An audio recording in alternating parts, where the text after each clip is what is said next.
Hello, everyone, and welcome back. Ever worried that your English sounds a bit too direct or rude?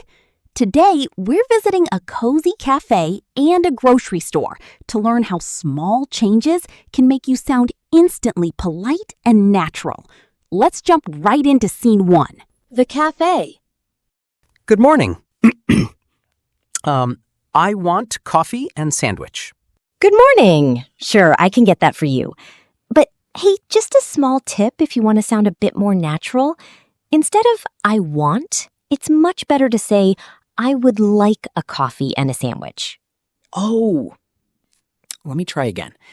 I would like a coffee and a sandwich. Perfect. Exactly like that. It sounds so much more polite to native speakers. Ah, okay. So, I want is not polite at all? Well, it's not terrible, but it can sound a bit demanding, like a command. I would like is definitely the preferred way to go in a cafe or restaurant. That makes sense. Let me add to it then. I would like a large coffee, please. Look at you go. See?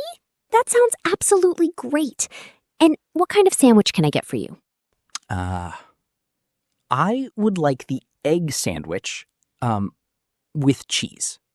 Yes, please. You've got it down. You learn really fast. Thanks. I'm practicing a lot these days. My wife and I just moved here last week, so everything is very new. Oh, wow. Welcome to the neighborhood. Where did you move from? From pretty far away. It's a long flight. But yes, we are both working hard on learning English together. Honestly, your English is already quite good. Just keep that phrase in mind. I would like. I nod. I would like to remember that. I promise I will. Here is your fresh coffee and your warm sandwich. Enjoy your breakfast. Thank you so much. I would like to come back tomorrow. Oh, we would definitely like that too. Have an amazing day.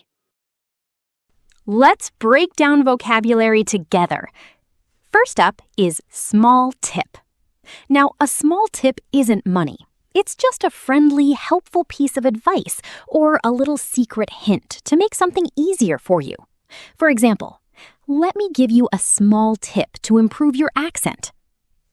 Our second word is demanding. We use demanding to describe someone who expects a lot of your time, attention, or effort. It usually makes them sound like a very strict boss or someone who is hard to please.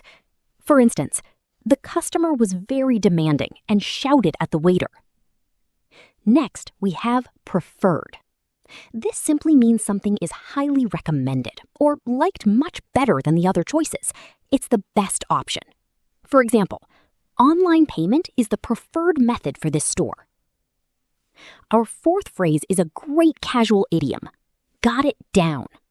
When someone says you've got it down, it means you have learned or mastered something perfectly because you practiced it a lot. You really understand it. Like this. Don't worry about the guitar chords. You've got it down. And finally, number 5 is neighborhood. Your neighborhood is the local area or the community surrounding the specific place where you live. It's the streets and houses around you. For example, we just moved into a very quiet and beautiful neighborhood. Practice using these 5 words today and you'll sound like a pro in no time. Now, let's move on to scene 2. The grocery store. Hello. Welcome to the bakery section. What can I get for you today? Good morning. Let's see. I need 2 breads, please. You mean 2 loaves of bread.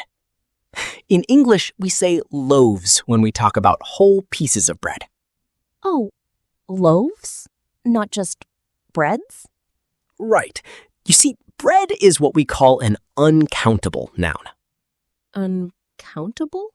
What exactly does that mean? I can count them on the shelf.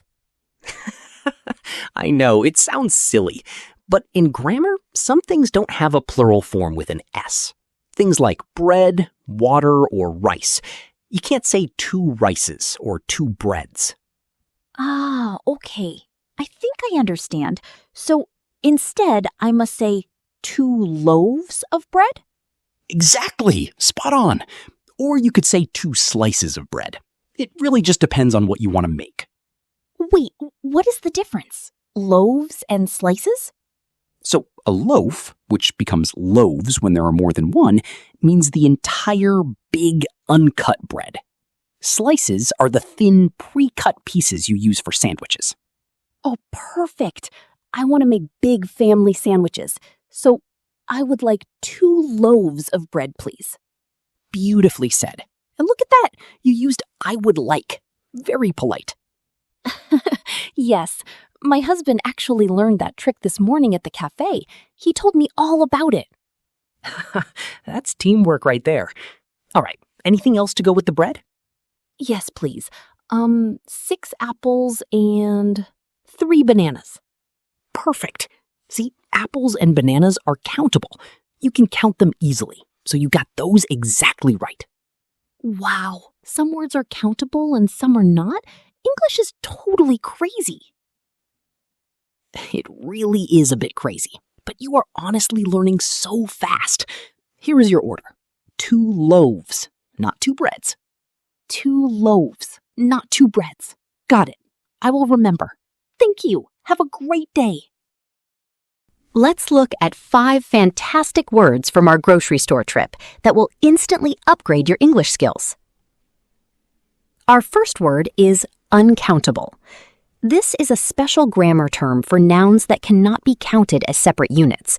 We use it for things like liquids, powders, or abstract ideas that don't take an S at the end.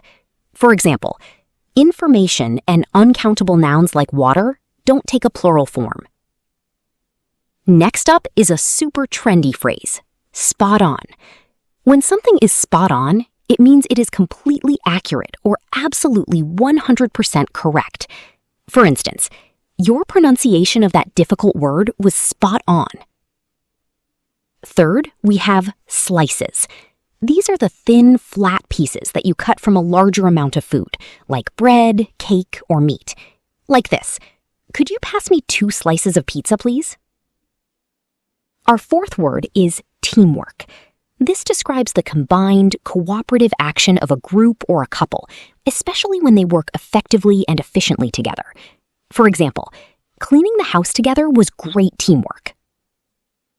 And finally, number 5 is totally crazy. This is a very common casual phrase we use to describe something that feels completely wild, confusing, or unbelievable. For example, the traffic in the city center today is totally crazy.